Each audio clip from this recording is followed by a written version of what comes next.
হে তরুণীরা, নওজোয়ান যুবকেরা, হে আমার মুরব্বিয়ানেরা, বাবারা শুনে রেখে দিন, বাবারা জেনে রেখে দিন। বাবা, কিতাবের মধ্যে পাওয়া যায়, খুব ভালো করে শুনে রাখুন বাবাজি আমার ভাইরা। মানব সভ্যতার সূচনা থেকে, মানব জাতির সূচনা থেকে, প্রত্যেকটা কমিউনিটির মধ্যে, প্রত্যেকটা জাতির মধ্যে মানুষ কথোপকথন করার পূর্বে কিছু না কিছু বাক্য তারা ব্যবহার করত, আজও মানুষ ব্যবহার করে। কেউ বলে good morning, good afternoon, good evening, good night, কেউ বলে নমস্কার, আবার কেউ বলে দেখেন আসসালামু আলাইকুম। এই মানব সভ্যতার সূচনা থেকে মানুষ কথোপকথন করার পূর্বে কিছু না কিছু বাক্য ব্যবহার করত। আইয়ামে জাহেলিয়াতের যুগের মানুষেরা তারাও কিন্তু নিজেদের সঙ্গে কথোপকথন করার পূর্বে কিছু না কিছু বাক্য তারা ব্যবহার করত। কিন্তু হযরত মুহাম্মদ সাল্লাল্লাহু আলাইহি ওয়াসাল্লাম তিনি আসার পরে আমার আপনার নবী সবকে ডিলিট মেরে দিয়ে সালামের প্রথা চালু করে দিয়েছি। আরো জোরে বলে,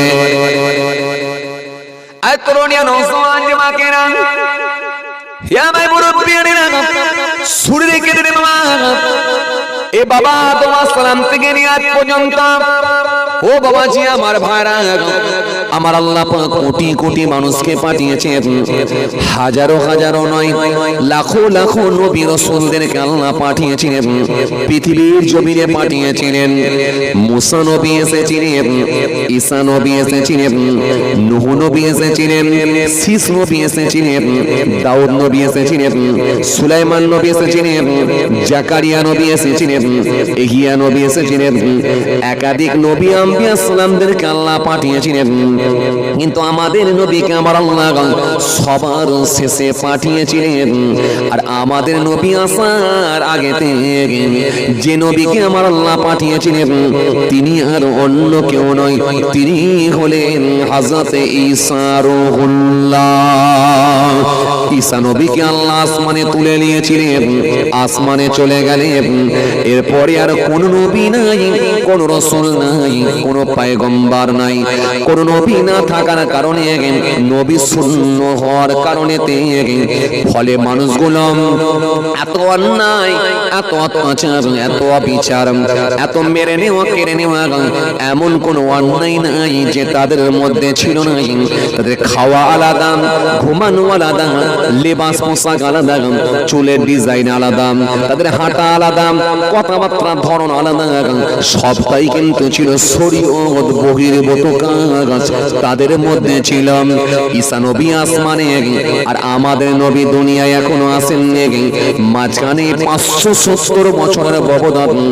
মানুষ এমন কোন অন্যায় নাই যে মানুষগুলো তারা করে না। এই 570 বছর পরে আমার আপনার নবী, নূর নবী, হাবিবুল্লাহ হযরত নবী মুহাম্মদ মুস্তাফা সাল্লাল্লাহু আলাইহি সাল্লামকে আমার আল্লাহ পৃথিবীর জমিনে প্রেরণ করেছিলেন। হাবিব দুনিয়ায় আসবেন, ঈসা নবী আসমানে চলে গেছেন, নবী আর নাই। ফলে মানুষগুলো এত অন্যায় কাজের সঙ্গে যুক্ত হয়ে গিয়েছিল। আমার আল্লাহ নারাজ হয়ে গিয়ে, অসন্তুষ্ট হয়ে গিয়ে রহমতের দরজা খানায় তালা লাগিয়ে দেবার নির্দেশ দিয়েছিলেন। পানি বন্ধ হয়ে গেল। পানি যখন বন্ধ হয়ে গেল, আরবের মানুষগুলো পানি পানি পানি পানি পানি পানি করে চিৎকার শুরু করে দিল। জীবজন্তুগুলো সব পানির অভাবে মারা যেতে লাগলো। জ্যান্ত গাছগুলো সব আস্তে আস্তে ফল ফুল পাতাগুলো শুকিয়ে গিয়ে ঝরে ঝরে পড়ে যেতে লাগলো। আমার আল্লাহ নারাজ হয়ে গিয়ে রহমতের দরজাখানা বন্ধ করে দিয়েছিলেন। কিন্তু 570 বছর পরে আবার আপনার নবী নূর নবী হাবিবুল্লাহকে আমার আল্লাহ পৃথিবীর জমিনে যখন পাঠানোর সিদ্ধান্ত নিয়েছিলেন, তখন আমার আল্লাহ সহ্য করতে পারলেন না, আমার আল্লাহ থাকতে পারলেন না। আমার আল্লাহ একজন ঘোষণাকারী ফেরেশতাকে বললেন, যাও ফেরেশতা একটু আসমানে ঘোষণা করে দাও যে নবী দুনিয়ায় না আসলে আমি আল্লাহ কিছুই বানাতাম না, পৃথিবী বানাতাম না, আসমান বানাতাম না, সূরজ বানাতাম না, চাঁদ বানাতাম না, সব আমার হাবিবের ওসিলায় বানিয়েছি। কিন্তু আমার হাবিব আসছে, আমি আল্লাহ এত খুশি হয়ে গেছি। যাও ফেরেশতা একটু আসমানে তুমি ঘোষণা করে দাও যে হাবিবুল্লাহকে না পাঠালে আমি আল্লাহ কিছুই বানাতাম না। সে হাবিবুল্লাহকে অর্ধরাত্রিতে আমি আল্লাহ আমিনার পেটে পাঠিয়ে দিয়েছি। আরো জোরে বলেন, আরো জোরে বলেন। আমার আল্লাহ থাকতে না পেরে, আমার আল্লাহ সহ্য করতে না পেরে রহমতের ফেরেশতাকে ডাক দিলে, ও রহমতের ফেরেশতা আমি আল্লাহ এই আরববাসীদের অপরাধের কারণে দরজাখানা বন্ধ করে দেবার আদেশ দিয়েছিলাম, কিন্তু আমার হাবিবের আগমন, হাবিব আসছে, আমার বন্ধু আসছে, আমি আল্লাহ সহ্য করতে পারলাম না। হে ফেরেশতা দেরি করো না, দেরি করো না, দেরি করো না।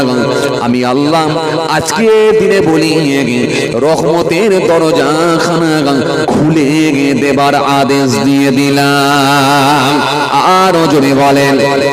ফলে আসমান থেকে অফুরন্ত পানি নাজিল হলো, এত পানি, এত পানি, এত পানি, জীবজন্তুর গুলো সব পানি পেয়ে তৃপ্তি লাভ করলো। জ্যান্ত গাছগুলো সব পুনরায় পাতা ফল ফুল আবার ধরতে শুরু হয়ে গেল। আরববাসীরা পানি পেয়ে তৃপ্তি লাভ করলো। আরববাসীরা সে বছরের একটা নাম দিয়েছিল সানাতুল ফিতহি ওয়াল ইবতিহাজ, জয়ের বছর, আনন্দের বছর বলে অভিহিত করেছিল। কার খাতিরে? রাসূলুল্লাহর খাতিরে। এই আরবের জমিনে আমার নবী এলেন যখন এমন কোন অন্যায় নাই যে আরবের মানুষদের মধ্যে হয় না, যখন মানুষদের মধ্যে কুসংস্কারে ভরে গেছে, আমার রাসূলুল্লাহ সাল্লাল্লাহু আলাইহি সাল্লাম তিনি এলেন, এসে আস্তে আস্তে আস্তে আস্তে সব কি অন্যায় কাজগুলোকে ডিলিট মারতে শুরু করলেন। নবী দেখতে পেলেন আরবের মানুষগুলো কথোপকথন করার পূর্বে কিছু তারা বাক্য ব্যবহার করে।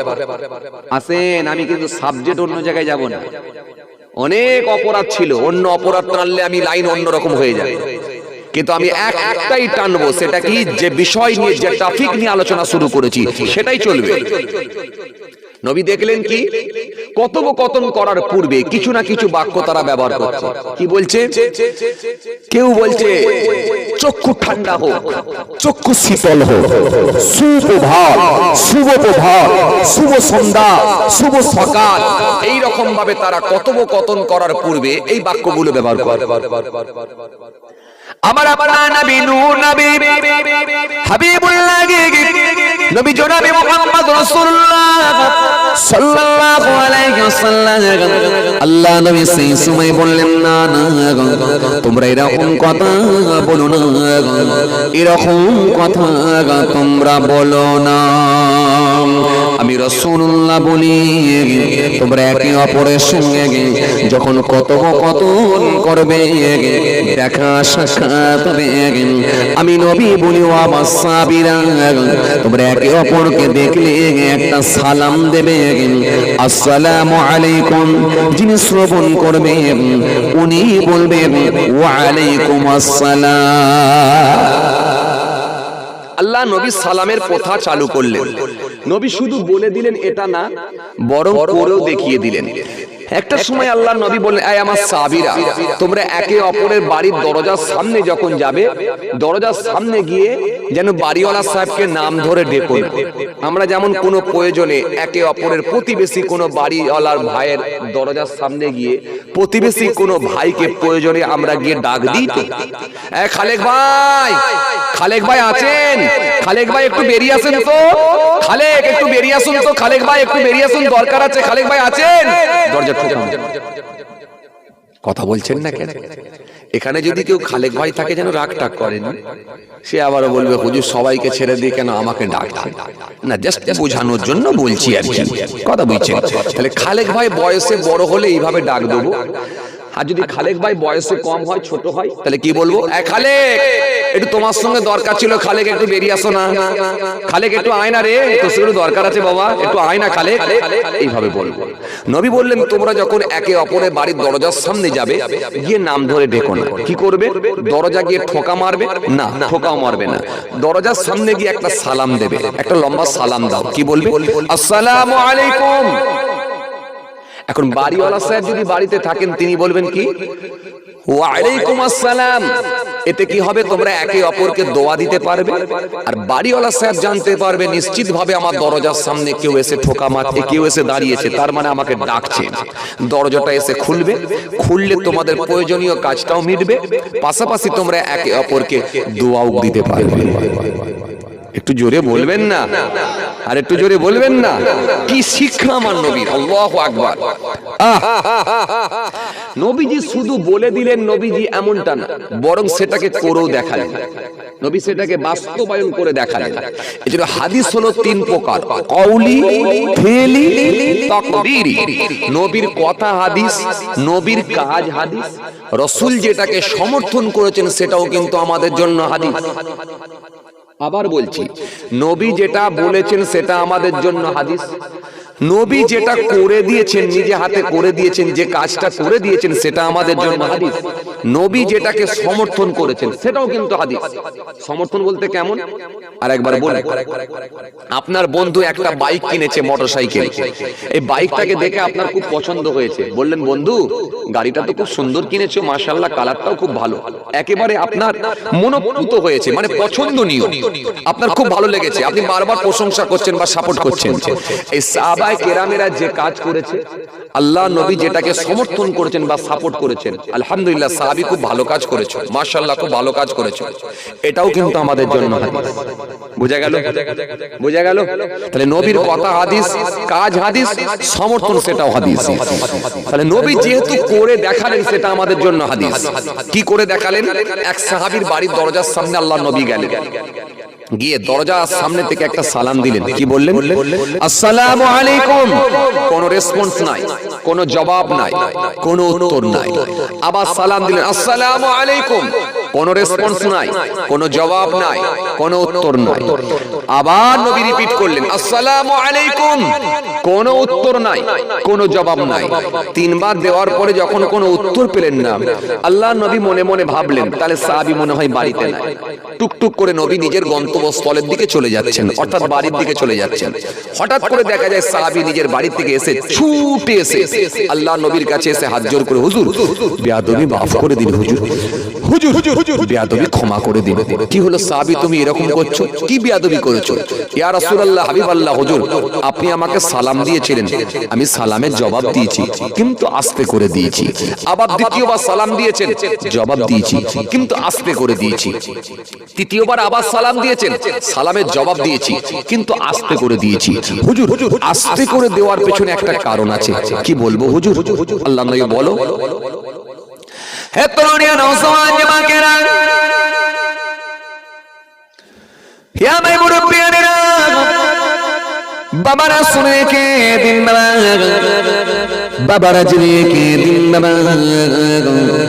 সাহাবী বললে, ইয়া রাসূলুল্লাহ ওয়া ইয়া হাবিবাল্লাহ, হুজুর আপনি আমাকে সালাম দিয়েছিলেন, আমি সালামের জবাব দিয়েছি, কিন্তু আস্তে করে দিয়েছিলাম, ক্ষীণ স্বরে দিয়েছিলাম, কারণ আমি মনে মনে ভাবছিলাম যিনি আমাকে সালাম দিচ্ছেন উনি দুনিয়ার কোন সাধারণ মানুষ নন, উনি হলেন আখির নবী, উনি হলেন শেষ নবী, উনি হলেন লাস্ট নবী, হযরত নবী মুহাম্মদ মুস্তাফা সাল্লাল্লাহু আলাইহি ওয়াসাল্লাম, তিনি আমাকে সালাম দিচ্ছি।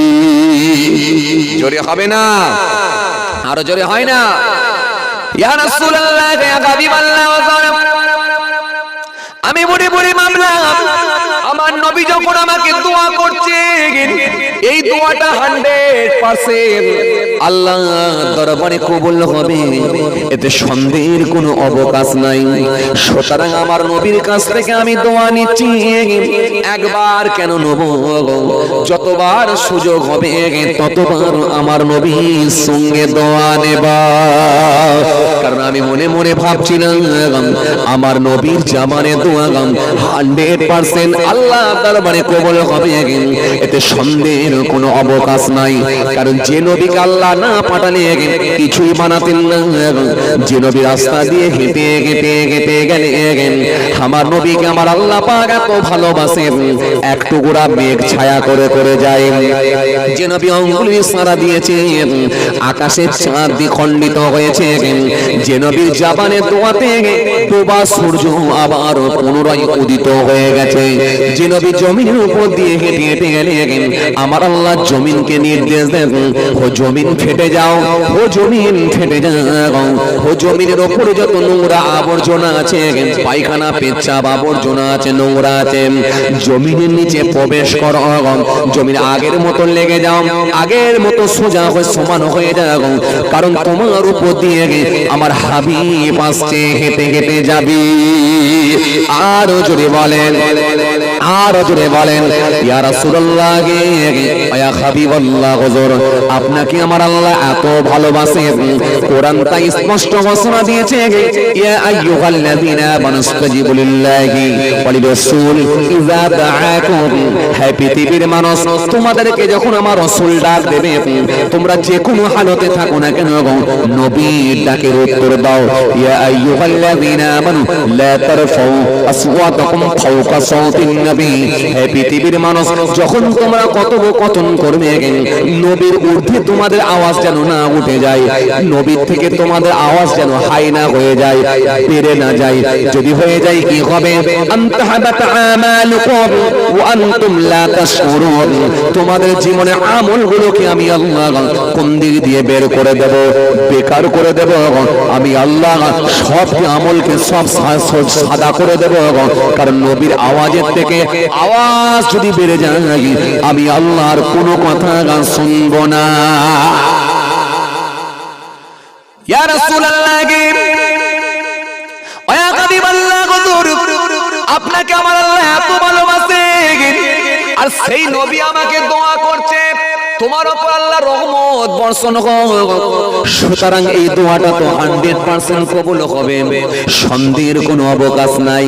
তাই আমি মনে মনে ভাবলাম আমি যদি একটু জোরে আওয়াজ দিয়ে দিই তাহলে আমার নবী কিন্তু দ্বিতীয়বার আর সালাম আমাকে দেবেন না, তাই একটু আস্তে করে দিলাম।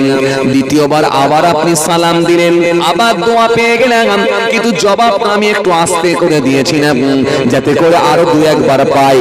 এরপরে আপনি আমাকে আর একবার সালাম দিয়েছিলেন, আর একবার জবাব দিলাম, আস্তে করে দিয়েছিলেন। তিনবার দেওয়ার পরে যখন আপনি চলে যাচ্ছিলেন তখন আমি চিন্তিত হয়ে পড়লাম, না জানি হয়তো কোনো বিয়াদবি করে ফেলেছি।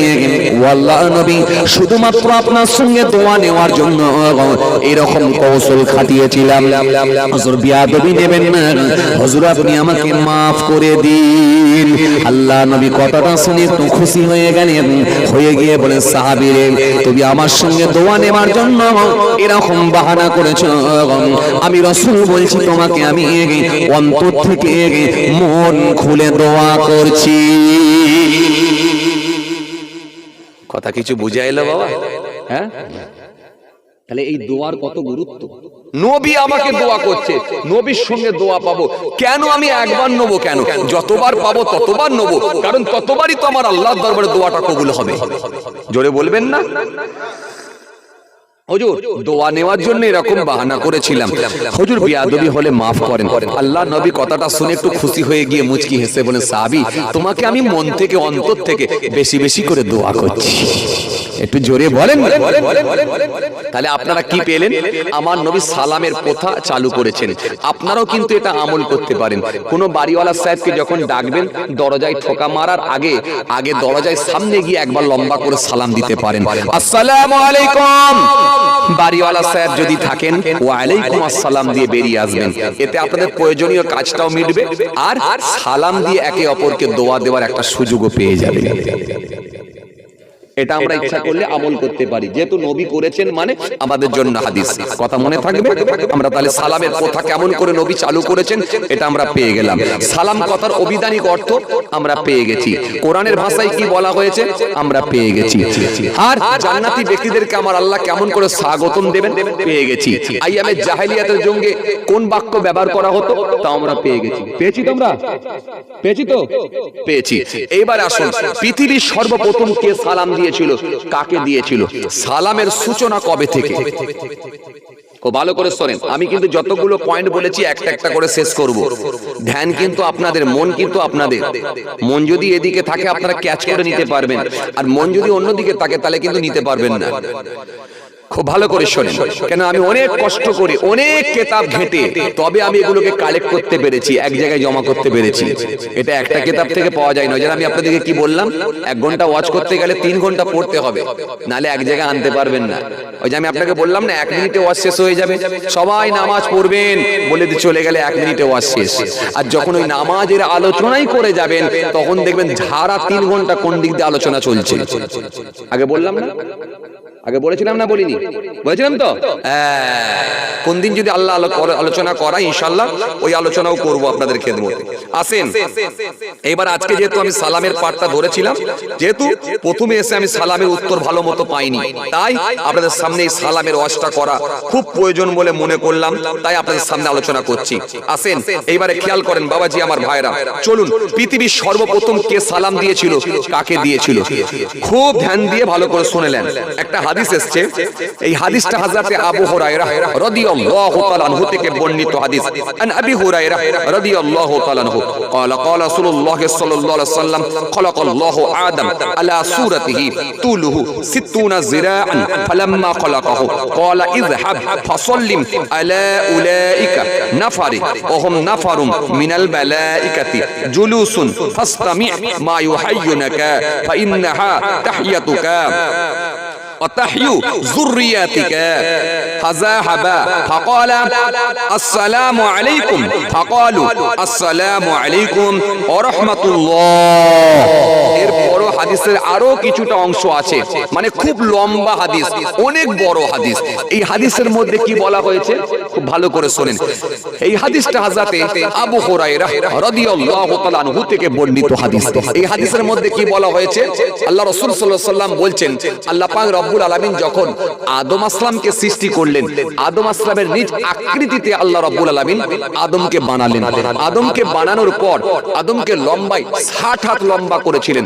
আদম আসলামকে তৈরি করার পর আদম আসলামের মধ্যে যখন রূহ ফুঁকে দিয়েছিলেন, দিয়ে আল্লাহ পাক রব্বুল আলামিন নির্দেশ করলেন, হে আদম যাও, ওই অবস্থানরত ফেরেশতাদেরকে গিয়ে তুমি সালাম দাও। অবস্থানরত ফেরেশতাদেরকে গিয়ে তুমি সালাম দাও। হে আদম যাও, ওই অবস্থানরত ফেরেশতাদেরকে গিয়ে তুমি সালাম দাও। মনে রাখবে, তুমি যে সালামটা দেবে আর তারা যে জবাবটা দেবে, তোমার সালাম দেওয়া, তাদের জবাব দেওয়া, উত্তর দেওয়া, এটা কি আমি আল্লাহ কিয়ামত পর্যন্ত তোমার আওলাদদের মধ্যে চালু করে দেব। একটু জোরে বলতে পারেন না? সালাম কোথা থেকে এসেছে ভালো করে বুঝলেন? একেবারে হাদিস দিয়ে বলছি আপনাদের। হযরত আদম আসলাম গেলেন সালাম দিতে, কাকে? ফেরেশতাদেরকে। হে তরুণিয়া নওজওয়ান জামাকেরা, ইয়া ভাই মুরব্বিয়ানেরা, বাবারা শুনে কে দিন বাবা, বাবারা জিনিয়ে কে দিন বাবা। হযরত আদম আসলাম চলে গেলেন, ওই অবস্থানরত ফেরেশতাদের সামনে গিয়ে হযরত আদম আসলাম সালাম দিলেন, আসসালামু আলাইকুম। ফেরেশতারা বলে, ওয়া আলাইকুম আসসালাম ওয়া রাহমাতুল্লাহ। হাদিস পাকের মধ্যে পাওয়া যায় আমার আপনার নবী বললেন এই ওয়া রাহমাতুল্লাহ কথাটা বৃদ্ধি পাওয়ার কারণে ওয়া রাহমাতুল্লাহ কথাটা বাড়িয়ে দেওয়ার কারণে আমার আল্লাহ এত খুশি হয়ে গেছে প্রত্যেকটা জান্নাতি ব্যক্তিদেরকে আমার আল্লাহ যেমন আদমকে 60 হাত লম্বা করেছে প্রত্যেকটা জান্নাতি ব্যক্তিদেরকে আমার আল্লাহ 60 হাত লম্বা করে জান্নাতের মধ্যে প্রবেশ করাবে। জোরে হবে না? এত তরুণিয়া নওজোয়ান জামাকেরা ইয়া ভাই মুরব্বিয়ারা সুরে কেটে দেব কিতাবের মধ্যে পাওয়া যায় আল্লাহ নবী সুন্দর করে বললেন এই ওয়া রাহমাতুল্লাহ কথাটা বৃদ্ধি পাওয়ার কারণে জান্নাতি ব্যক্তিদেরকে আমার আল্লাহ 60 হাত লম্বা করে জান্নাতের মধ্যে প্রবেশ করাবেন। আমার আল্লাহ পাক এত খুশি হয়ে যাবে জান্নাতি ব্যক্তিগুলোকে 60 হাত লম্বা করবেন। তাহলে আদম আসলাম লম্বা ছিল 60 হাত, নবী বললেন তখন থেকে ক্রমাগতভাবে হার্স পেতে লাগলো, কমতে লাগলো, ছোট হতে লাগলো, কমতে কমতে কমতে কমতে কমতে এখন আমরা এসে গেছি 3.5 হাত। এই জন্য আজকের মাহফিলের সব থেকে বেশি যিনি লম্বা মানুষ তিনিও হবেন 3.5 হাত, আর আজকের মাহফিলের সব থেকে যিনি ছোট মানুষ উনি হবেন 1.5 হাত।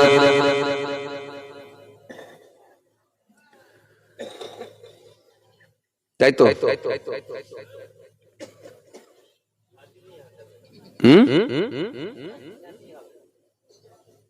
ওই ভাই বলছে 3.5 হাতই হবে,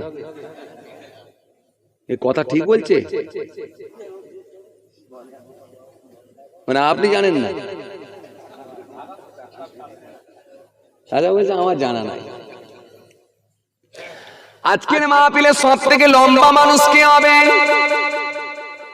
চলুন আজকের মাহফিলে সব থেকে লম্বা মানুষ, চলুন বাবাজি আমার ভাইরা ওই কালো টুপি ভাইজানকে ধরি সব থেকে লম্বা মানুষ।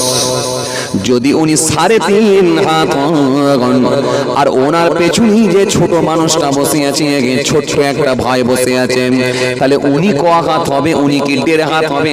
না উনিও 3.5 হাত? কথা কয় না? 3.5 হাত।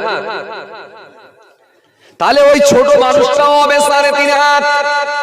এই জন্য নবী বললেন ক্রমাগতভাবে হার্স পেতে লাগলো, কমতে লাগলো, এখন কমতে কমতে কমতে কমতে কমতে কমতে 3.5 হাতে এসে আমরা পৌঁছে গেছি।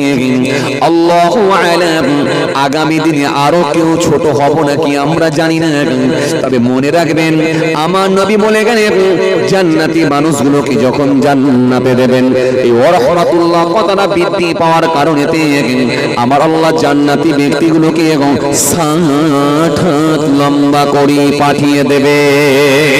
জোরে হয় না? আরো জোরে বলেন। তাহলে এখন আমরা সবাই 3.5 হাত, যে যার নিজের হাতে 3.5 হাত আসেন। তাহলে আমরা এখান থেকে কি পেলাম? পৃথিবীর সর্বপ্রথম কে সালাম দিয়েছিল? জোরে বলো, কে দিয়েছিল? পেছনের লোকগুলো কিছু বলছে না কেন? ঘুমিয়ে পড়েছে নাকি? জেগে আছেন তো আপনারা? জেগে না থাকলে কিন্তু নিতে পারবেন না কথা। হ্যাঁ মাশাআল্লাহ, তাকান আমার দিকে। তাহলে সর্বপ্রথম কে সালাম দিল?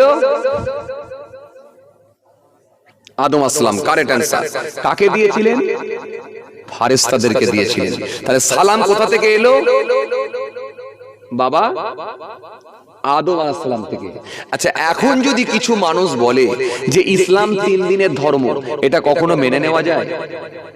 কথা বলে না। কিছু মানুষ বলে না যে ইসলাম এসেছে হযরত মুহাম্মদ সাল্লাল্লাহু আলাইহি ওয়াসাল্লাম থেকে, মানে মাত্র 1300-1400 বছরের ধর্ম। আমাদের ধর্মটা হলো খুব প্রাচীন ধর্ম। এরকম কিছু লোক বলে কি বলে না? কথা বলে না। বলে কি বলে না? বলে। তাহলে সালাম এসেছে কবে থেকে?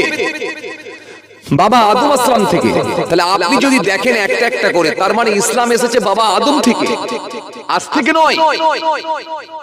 বরং যদি আপনি একটু মিলিয়ে দেখেন আপনি অবাক হয়ে যাবেন, ইসলাম এসেছে তারও বহু পূর্বে থেকে।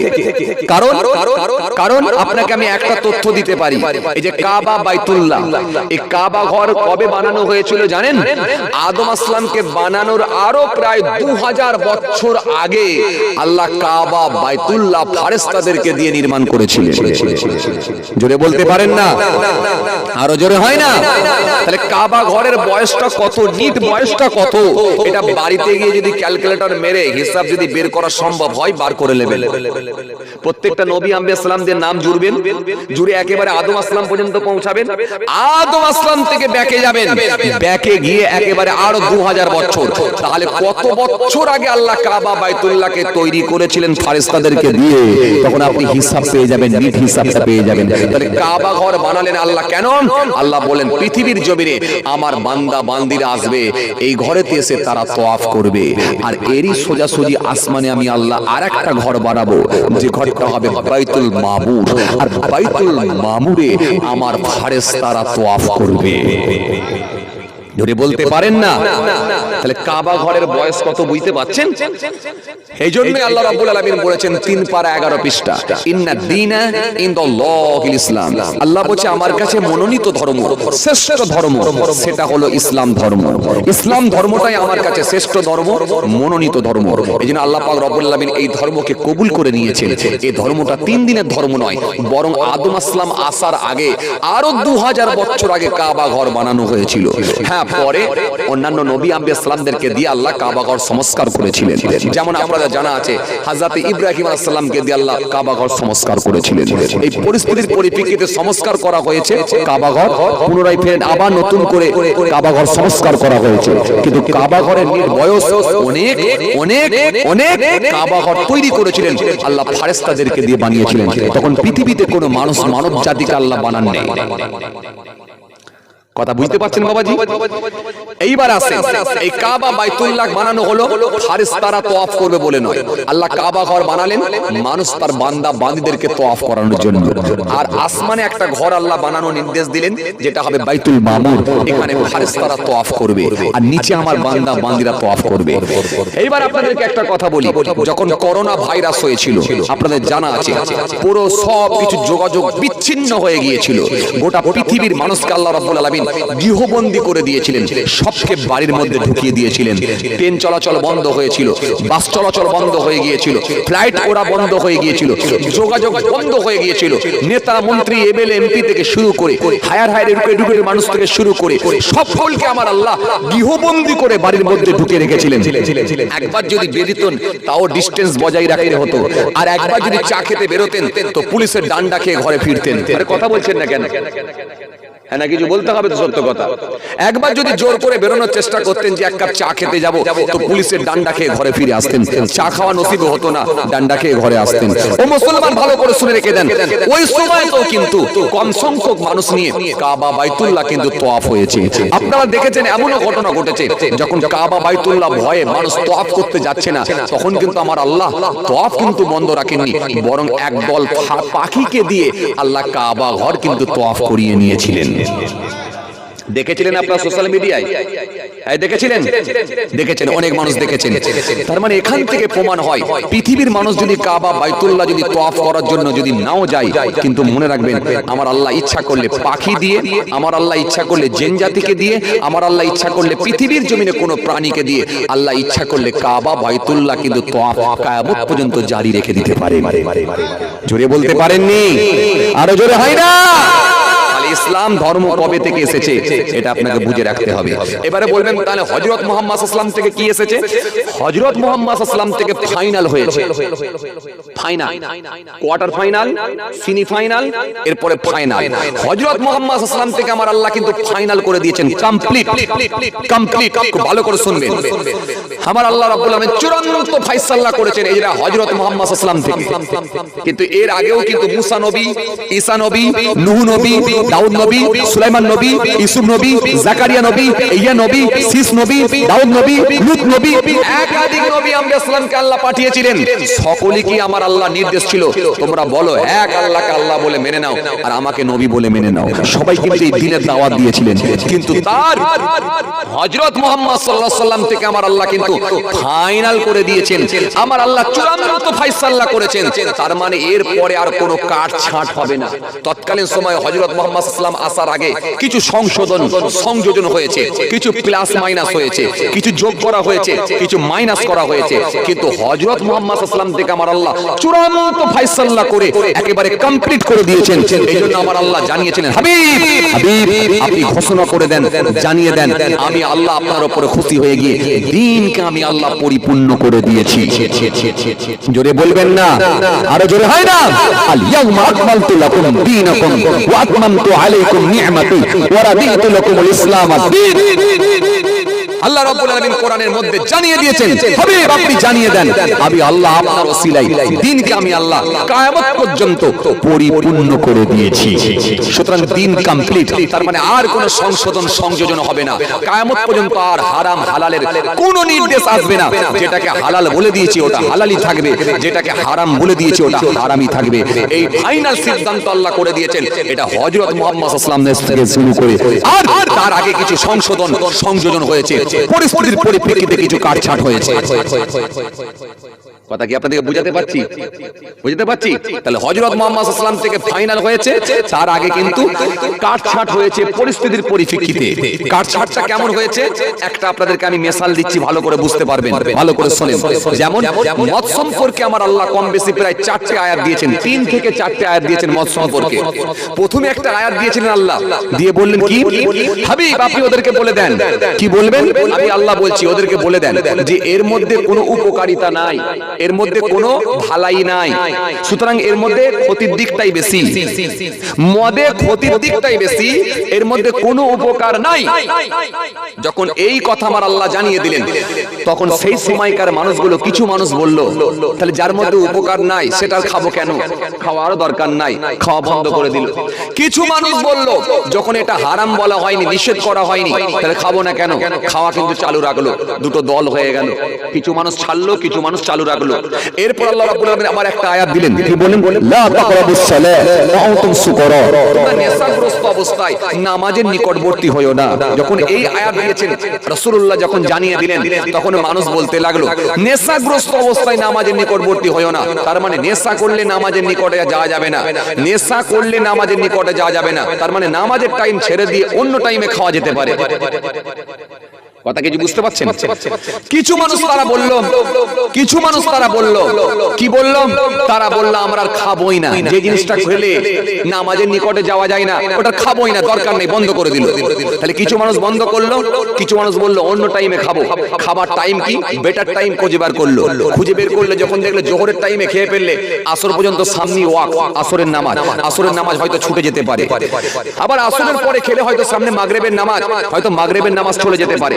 তো এই রকম একটা সময়, কোন সময়টা খেলে বেটার টাইম, যেটা লম্বা টাইম পাওয়া যাবে, তারা হিসাব করে দেখলো ফজরের পরে খেয়ে নিলে একেবারে জোহর পর্যন্ত লম্বা টাইম, আর না হলে রাতে এশার পরে খেয়ে নিলে ফজর পর্যন্ত লম্বা টাইম। তাহলে আমরা অনেকক্ষণ সময় পেয়ে যাব যদি এই টাইমে খাওয়া যায়।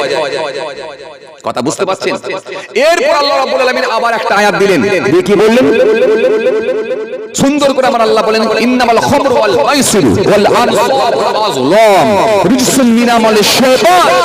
আল্লাহ বলেন নিশ্চয়ই মদ, জুয়া, মূর্তি আর কি ভাগ্য নির্ধারণ করা তীর, এগুলোকে আমি আল্লাহ বলছি তোমাদের জন্য হারাম করে দেওয়া হয়েছে। সব শয়তান বৈধ কাজ, এগুলোর কথা না। যখন আল্লাহ পাক রব্বুল আলামিন এটা ফাইনাল আয়াত দিলেন, এই ফাইনাল আয়াতটা কিন্তু তার হাবিব জানিয়ে দিলেন, অর্থাৎ রাসূলুল্লাহ বলে দিলেন, দিয়ে বলেন দেখো ফাইনাল আয়াত এসে গেছে, মদ হারাম, হারাম, হারাম, তাহলে আর খাওয়া যাবে না। এই যে ফাইনাল আয়াত এসে গেল, এইটাই কিন্তু হযরত মুহাম্মদ সাল্লাল্লাহু আলাইহি ওয়াসাল্লামের সময় এসেছিল। তার মানে আমার আল্লাহ ফাইনাল আয়াত দিয়ে বলে দিলেন যে এরপরে কিন্তু আর খাওয়া যাবে না, এটা একেবারে হারাম, নিষিদ্ধ। সেই যে হারাম হলো, এই হারামের আয়াত দিয়ে আল্লাহ কিয়ামত পর্যন্ত হারাম করে দিলেন, মানে আর কোনো হালাল হবার সম্ভাবনা নাই।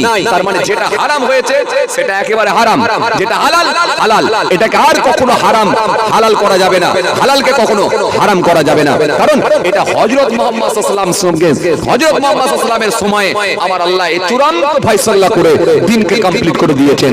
সুতরাং এরপরে আর কোনো কাটছাট হবে না। তাহলে ইসলাম এসেছে বহু পূর্বে থেকে, হযরত মুহাম্মদ সাল্লাল্লাহু আলাইহি ওয়াসাল্লাম থেকে ফাইনাল হয়েছে। মনে থাকবে তো আপনাদের? মনে থাকবে। চলুন। আচ্ছা, এবারে তাহলে আমরা কি জানতে পারলাম?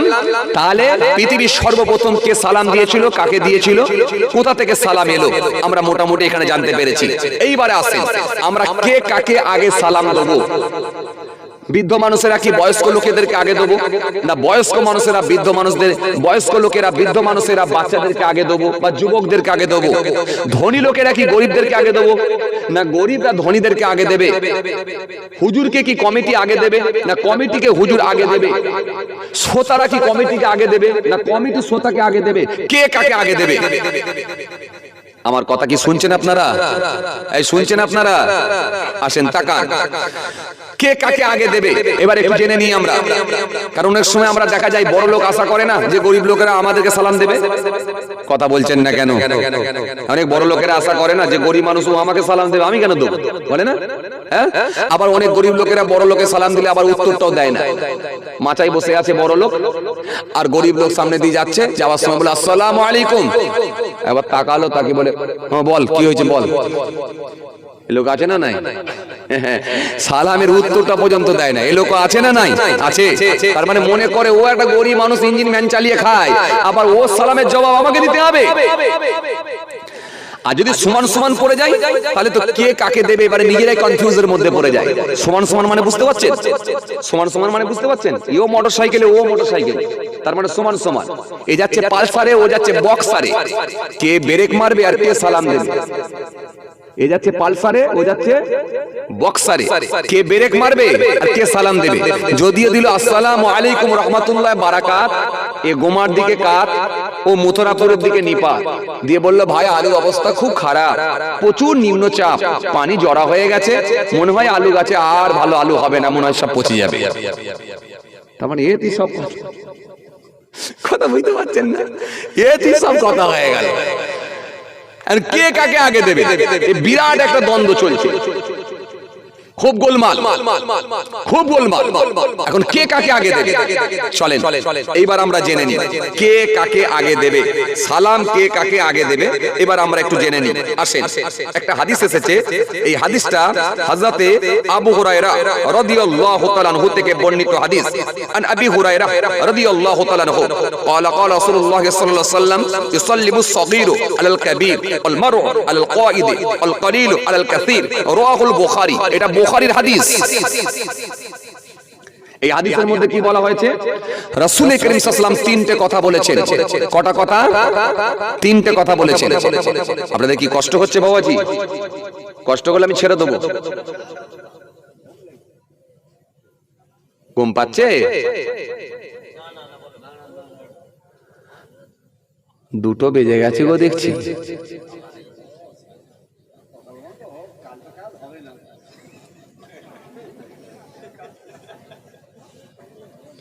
এত কাজ করে খাবে কি? কাজ জন্য টাকা পয়সা করবে? হ্যাঁ, দরকার নেই। গা ছেড়ে দিয়েছেন, ভালো করেছেন, খারাপ নয়। এই যেগুলো দিয়ে যাচ্ছি এইগুলো একটু প্র্যাকটিস করেন, উপকারে লেগে যাবে। কেন বলেন তো? জীবনকে দুটো পার্টে ভাগ করতে হবে, একটা ইহকাল আর একটা হলো পরকাল। ইহকালের জন্য যতটা হোক, পরকালের জন্য অন্তত কিছুটা হোক। এই যে আপনি এখানে বসে আছেন, আপনি কি ভাবছেন বেকার? মোটেই বেকার না। আপনি কি ভাবছেন যারা চালাক লোক সব ঘুমিয়ে আছে ওরা মনে চালাক লোক? মোটেই না। এখানে যারা বসে আছে তারা হলো চালাক। কেন? রাসূলুল্লাহর হাদিস এসেছে, রাসূলুল্লাহর হাদিস এসেছে চালাক কারা ভালো করে শোনেন। নবী দিয়ে গেলেন, হাদিস দিয়ে গেলেন। চালাক কারা? নবী হাদিস দিয়ে গেলেন, স্পষ্ট নবী ঘোষণা দিয়ে গেলেন। আল্লাহু আকবার। রাসূল সুন্দর করে বললেন, কি বললেন? قال رسول الله صلى الله عليه وسلم مجلس فيك خير من عباده 60 سنه। আল্লাহ নবী সুন্দর করে বললেন 60 বছর নফলে ইবাদত করার থেকেও একটা দ্বীনি মাজলিস হলো আল্লাহর কাছে উত্তম। একটু জোরে বলতে পারেন না? তাহলে এই মাহফিলের গুরুত্ব আছে না নাই? এই মাহফিল থেকে আপনি সব শিখতে পারবেন। কিছু মানুষ আছে তারা বোঝে না, তারা এরকম মাহফিলের বিরোধিতা করে। তারা বলে কি হবে জলসা দিয়ে, কটা মানুষ হেদায়েত হয়েছে, এরকম বলে না কিছু লোক। ওদেরকে কোশ্চেন করুন, মিয়া সাহেব তুমি কতটা হেদায়েত হয়েছে? তুমি কতটা হেদায়েত হয়েছ? এই মাহফিলে হেদায়েত হয়নি কে বলেছে আপনাকে? এই মাহফিলে এমন লোক আছে, জিজ্ঞাসা করে দেখেন, জীবনে কোনোদিন মাদ্রাসার দরজা দেখে না, জীবনে কোনোদিন মক্তবের চৌকাট পার হয়নি, কিন্তু সেই লোকটা ছোটবেলায় বাচ্চা বয়সে আর্থিক অবস্থা স্বচ্ছ না থাকার কারণেতে, বিভিন্ন রকম কাজে কামের সঙ্গে যুক্ত হওয়ার কারণেতে হয়তো ঠিক মতো তারা ছোটবেলায় ঠিক মতো তারা দিনী শিক্ষা গ্রহণ করতে পারেনি বা উচ্চ শিক্ষায় শিক্ষিত হতে পারেনি, কিন্তু সেই মানুষটা এই মাহফিলে বসে বসে বসে বসে বসে বসে বসে বসে বসে বসে বসে কারো না কারোর বক্তৃতা, কারো না কারোর ওয়াজ শুনে শুনে শুনে তার অন্তরে আল্লাহর ভয় ভীতি ঢুকে যাওয়ার কারণে সেই লোকটা এখন মুখে দাড়ি, মাথায় টুপি, সেই লোকটা 5 ওয়াক্ত নামাজি, সেই লোকটা তাহাজ্জুদের নামাজ যতটুকু আলহামদুলিল্লাহ হয়েছে তাও কিন্তু এই মাহফিলের ওসিলাতেই হয়েছে। কথা কি আমি ঠিক বলছি না ভুল বলছি? হ্যাঁ, তাহলে এই মাহফিলের ওসিলাতে বহু মানুষ হেদায়েত পেয়েছে। কে বলেছে আপনাকে হয়? আলহামদুলিল্লাহ, এখনো হচ্ছে, আল্লাহর শুকর, ইনশাআল্লাহ হবে। এইজন্য আপনি বলবেন না, ছেলেদেরকে মন ভেঙে দেবেন না, সব সময় ছেলেদেরকে উৎসাহিত করুন, অনুপ্রেরণা যোগান, ছেলেদেরকে কিভাবে আগিয়ে নিয়ে যাওয়া যায় এই শিক্ষা দেন, যে আলহামদুলিল্লাহ তাদের প্রশংসা করুন যে তোমরা একটা ভালো কাজ করেছো, আমরা খুব খুশি, আমি খুব খুশি যে তোমাদের দ্বারা আলহামদুলিল্লাহ একটা এত বড় জলসা আল্লাহ করিয়েছে, আমরা খুব খুশি। অনুপ্রেরণা যোগান, উৎসাহিত করুন, তাদেরকে বড় করুন, তাদের জন্য দোয়া করুন, বিরোধিতা করবেন না খবরদার। 200 টাকা দিতে পারেননি আলাদা কথা, ভিন্ন কথা, ওয়াজ শুনতে যাবেননি আলাদা কথা, ভিন্ন কথা, কিন্তু জলসার বিরোধিতা করবেন না। জলসার বিরোধিতা করা মানে কোরআনের বিরোধিতা করা, হাদিসের বিরোধিতা করা। কোরআন হাদিসের বিরোধিতা করা মানে আল্লাহ আল্লাহ রাসূলের বিরোধিতা করা। আল্লাহ আল্লাহ রাসূলের যদি বিরোধিতা করা হয়, ওই লোকটার ফল কি হবে একবার বলেন? ওর কপালে দুঃখ আছে না নাই? ওর দুঃখ আছে না নাই? আছে। আসেন, কারণ এখানে যতক্ষণ আলোচনা হলো আপনারাই তো শুনলেন, বসে বসে শুনছেন, কোন ব্যক্তি কেন্দ্রিক কাউকে কটাক্ষ হয়নি, হয়েছে? কারো বিরুদ্ধে সমালোচনা হচ্ছিল কি? হয়নি। কোন রাজনীতির আলোচনা হয়েছে? হয়নি। যা হচ্ছে সব আল্লাহ আল্লাহ রাসূলের কথা, কোরআন হাদিস থেকে হচ্ছে কি হয়নি? হচ্ছে। তাহলে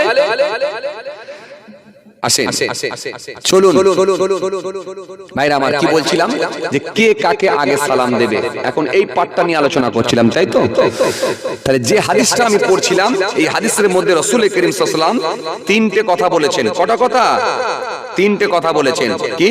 আন আবি হুরায়রা রাদিয়াল্লাহু তাআলা আনহু قال قال رسول الله صلى الله عليه وسلم يسلم الصغير على الكبير والمرء على القائد والقليل على الكثير رواه البخاري। এটা বুখারীর হাদিস।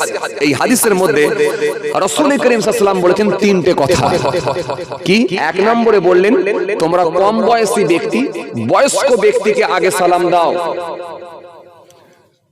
কম বয়সী ব্যক্তি কথা বলে না, একটু মাঝে মাঝে উত্তর দেন। কম বয়সী ব্যক্তি বয়স্ক লোককে আগে সালাম দাও। পেছন দিকে বয়স্ক লোক হয়তো অনেক আছেন, থাকতে পারে, আমার হয়তো নজর পুরোপুরি সামনে গিয়ে আপনাদের কাছে গিয়ে হয়তো পৌঁছাচ্ছে না, যেহেতু ভেতরে খুব ভালো লাইটিং এর ব্যবস্থা নেই, ছোট ছোট লাইট লাগানো আছে তো, কিন্তু আমি সামনে দেখতে পাচ্ছি যে অনেকগুলো বয়স্ক লোক বসে আছে।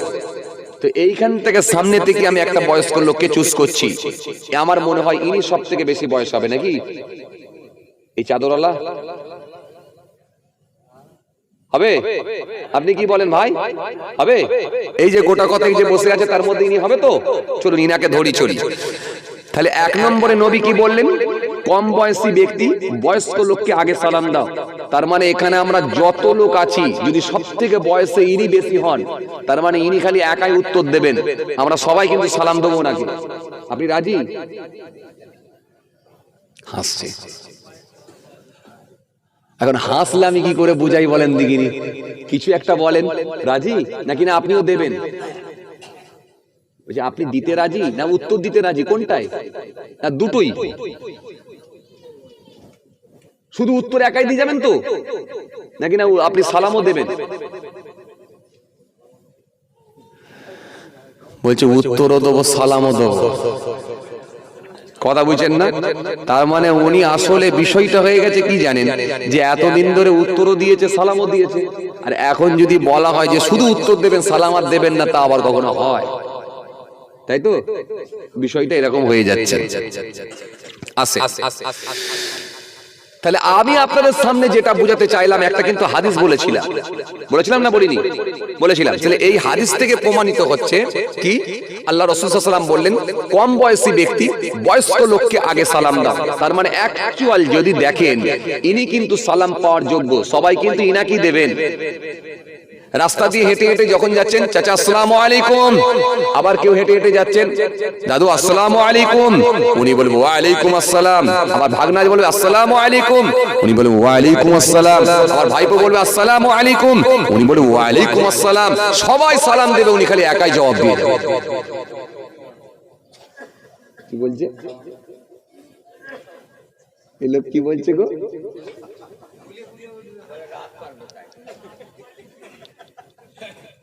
ও মুশকিল তো, যা ঘুমটুম মোটামুটি ছেড়ে গেছে আপনাদের, তাই না? হ্যাঁ, একটু ঘুমটুম গুলো ছেড়ে গেছে, রাত দুটো পার হয়ে গেছে না? বলছি উনি তো ফুলে উঠবে, এত সালাম দিচ্ছে সবাই। এখন উনি কিন্তু বলেনি, উনি কিন্তু বলেছে আমি সালামও দেবো আর উত্তরও দেবো, দুটোই করবো। উনি কিন্তু এটাই বলেছে, কিন্তু হিসাব বলছে, হাদিস বলছে, তাহলে উনি কিন্তু উত্তর দিয়ে যাবার কথা, যেহেতু উনি বয়সে সিনিয়র। আসেন, এই হাদিসের মধ্যে আর একটা কথা বলা হয়েছে কি, চলমান ব্যক্তি বসে থাকা ব্যক্তিকে আগে সালাম দেবে। কম বয়সী ব্যক্তি বয়স্ক ব্যক্তিকে আগে সালাম দেবে, চলমান ব্যক্তি বসে থাকা ব্যক্তিকে আগে সালাম দেবে।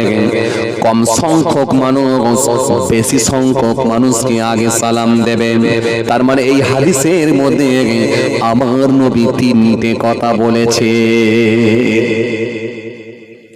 তার মধ্যে আমরা কি পেয়েছি? কম বয়সী ব্যক্তি বয়স্ক লোককে আগে সালাম দাও, বয়স্ক ব্যক্তিকে আগে সালাম দাও। তার মানে আমরা যদি চাচাকে আগে সালাম দিই, তার মানে সমস্যা কিছু নাই, কিছু নাই। কারণ আমরা দেখেছি, আমরা যখন স্টুডেন্ট ছিলাম, যখন আমরা মাদ্রাসায় পড়াশোনা করতাম, আমাদের ওস্তাদ যখন ক্লাসের মধ্যে প্রবেশ করত, আমরা যখন বেঞ্চিতে বসে থাকতাম, ওস্তাদকে দেখলে আমরা উঠে দাঁড়িয়ে যেতাম। ওস্তাদকে দেখলে আমরা তাজিমের দিকে লক্ষ্য করে উঠে দাঁড়িয়ে যেতাম। দাঁড়িয়ে গিয়ে হুজুরের দিকে লক্ষ্য করে বলতাম আসসালামু আলাইকুম। হুজুর বলতেন ওয়া আলাইকুম আসসালাম, বলে চেয়ারে গিয়ে বসতেন। বসে বলতেন বাবা আজকে তোমাদের কোন জায়গা থেকে পড়া আছে, তোমরা এবারে কিতাবটা খোলো। ঠিক বলছি তো? তাহলে এখানে কিন্তু ছাত্ররা আগে সালাম দিল কাকে? শিক্ষককে। কেন? শিক্ষক হলো বয়সে বেশি, কথা বলে না। তার মানে হাদিস মিলে গেল, মিলে গেল, মিলে গেল। কিন্তু চাচা বলছে আমিও আগে দেবো। এখন এই হাদিসটা আমি কি করে এবারে মিলাবো? চলুন আমি আর একটা হাদিস পেয়ে গেলাম। চলুন এই হাদিসটা কোথা থেকে? হযরত আনাস থেকে বর্ণিত হাদিস। আল্লাহ নবী সুন্দর করে জানিয়ে দিয়েছেন, হযরত আনাস থেকে বর্ণিত হাদিস। ওয়ান আনাসিন ক্বালা ইন্না রাসূলুল্লাহ সাল্লাল্লাহু আলাইহি ওয়াসাল্লাম মাররা আলা গিলমান ফাসাল্লামা আলাইহিম মুত্তাফাকুন আলাইহি। হাদিসটা হলো বুখারী মুসলিমের।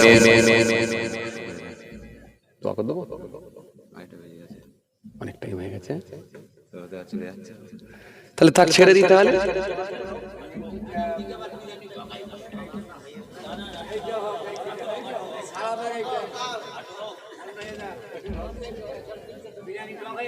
এবারে কি হবে?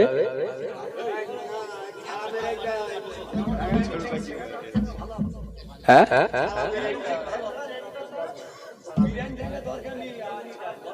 এই রে সেই ভাই বলছে, যে বলছে কাজ আমি করবো নি কালকে, সেই ভাই এখন বলছে বিরিয়ানির দরকার নেই। আমি আপনাকে কি বললাম? যে কোরআন হাদিসকে আজও পর্যন্ত কেউ পুরাতন করতে পারেনি। আপনি যত নাড়াঘাটা করবেন তত নিত্য নতুন তথ্য আপনার কাছে বেরিয়ে আসবে। টাইসনের মতো মানুষ, গ্যারি মিলারের মতো মানুষ, ওয়ার্নার ক্লাউনের মতো মানুষ, ডক্টর মারিস মুকাইলের মতো মানুষ, পৃথিবী বিখ্যাত মানুষ, যারা হায়ার এডুকেটেড মানুষ ছিল, জি এই সমস্ত পপুলার ব্যক্তি যারা জনপ্রিয়তা গোটা পৃথিবী জুড়ে, তারা ইসলামের ছত্র ছায়া এসে কালেমা পড়ে ঈমান কবুল করেছে। নবীর আদর্শের কাছে মুগ্ধ হয়ে গেছে, মাথা নত করতে বাধ্য হয়েছে। এর কোরআন হাদিসকে আজও পর্যন্ত কেউ পুরাতন করতে পারে। তো চলেন আপনাদের সামনে একটুখানি বলি। ও আল্লাহ, বিরিয়ানি নিয়ে চলে এসছে তো, তাহলে ছেড়ে দিই ভাই।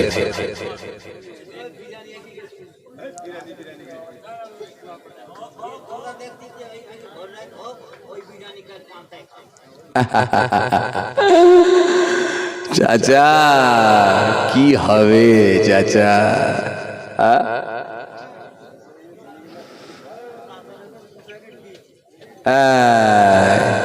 যে তাহলে ছেড়ে দিই নাকি? এ পর্যন্তই থাক তাহলে। হ্যাঁ, আশা পূর্ণ হলো না, এটা ঠিকই। যাক, মাশাআল্লাহ, আপনারা অনেক সময় দিয়েছেন, আলহামদুলিল্লাহ।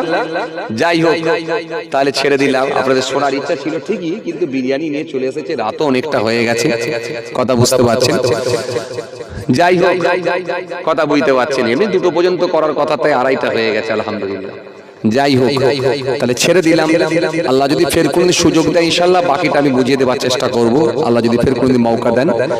আর এরপরে কি ছিল যে চাচা বলেছিল আমি সালামও দেবো আর জবাবও দেবো, এইটা আমি মেলাতে চাইছিলাম যে কোনো হাদিস আছে কিনা, এটা আমি মেলাতে চেয়েছিলাম এই চাচার কথা। আর এরপরে কি ছিল? এরপরে ছিল কি ছিল যে কোন কোন জায়গায় সালাম দিলে মাকরুহ হয়, বলেছিলাম না বলিনি? বলেছিলাম না বলিনি? বলেছিলাম সালাম দেওয়া তো সুন্নত, কিন্তু এমন কিছু জায়গা আছে যেখানে সালাম দিলে সুন্নত তো দূরের কথা, বরং মাকরুহ হয়ে যাবে। সেটা কোন কোন জায়গা? এরপরে কি ছিল?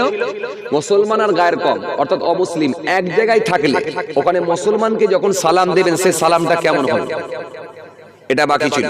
এরপর কি ছিল? জ্যান্ত মানুষদের জন্য যদি এরকম সালাম হয় তো মৃত মানুষদের জন্য কেমন সালাম হবে। এরপরে কি ছিল? নবী আম্বিয়া সালামদের জন্য কেমন সালাম, সাহাবায়ে কেরামদের জন্য কেমন সালাম।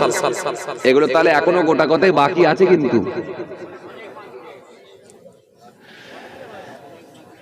কথা বুঝছেন? তাহলে থাক, ছেড়ে দিন, এই পর্যন্তই থাক। আল্লাহ যদি ফের কোনদিন মৌকা দেয় ইনশাআল্লাহ আলোচনা হবে। তবে লাস্ট যেটা মিলাতে চেয়েছিলাম যে চাচা সালামও দেবে জবাবও দেবে, এটা আছে কিনা এটাই মেলাতে চেয়েছিলাম। তাহলে এই পর্যন্তই রয়ে গেল। আজকে যদি ফের আল্লাহ যদি ফের কোনদিন মৌকা দেয় ইনশাআল্লাহ আলোচনা হবে। আমার জন্য দোয়া করবেন। আমি হ্যাঁ, আচ্ছা চাচারটা আগে হবে? আচ্ছা বলছে চাচারটা আগে হবে। আচ্ছা তাই হবে, চাচারটা আগেই হবে, কথা বুঝতে পারছেন? তাহলে চাচা আগে দিতে পারবে কি না, এইটা হচ্ছিল প্রশ্ন। যেহেতু চাচা পেয়ে গেছে, তাকে সবাই সালাম দেবে, এই হাদিস চাচা পেয়ে গেল, পেয়েছিল না পাইনি? পেয়ে গেল। এখন চাচা আগে দিতে পারবে কি না, এই হাদিসটা আমাদের দরকার ছিল। তাহলে এটাই কিন্তু রয়ে গেছে। আল্লাহ যদি ফের কোনদিন সুযোগ দেয় ইনশাআল্লাহ আলোচনা হবে। আমার জন্য দোয়া করবেন, আমি আপনাদের জন্য দোয়া করি। আসুন ছোট্ট করে দাঁড়িয়ে সালাম পাঠ করে বিদায় নেব। এই তাবারুক নিয়ে চলে আসেন, তাবারুক নিয়ে চলে আসেন। ইয়া নবী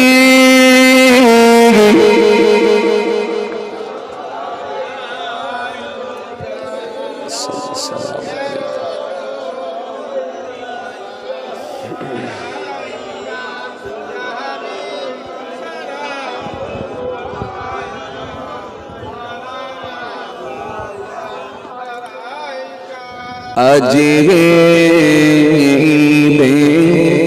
मुबारक आज है रोज़े मुसर्रा, आज है वक़्ते बिलादत, आज है मिलाद हज़रात या नबी सलाम ইয়া রাসূল সালামুন আলাইকা ইয়া হাবিব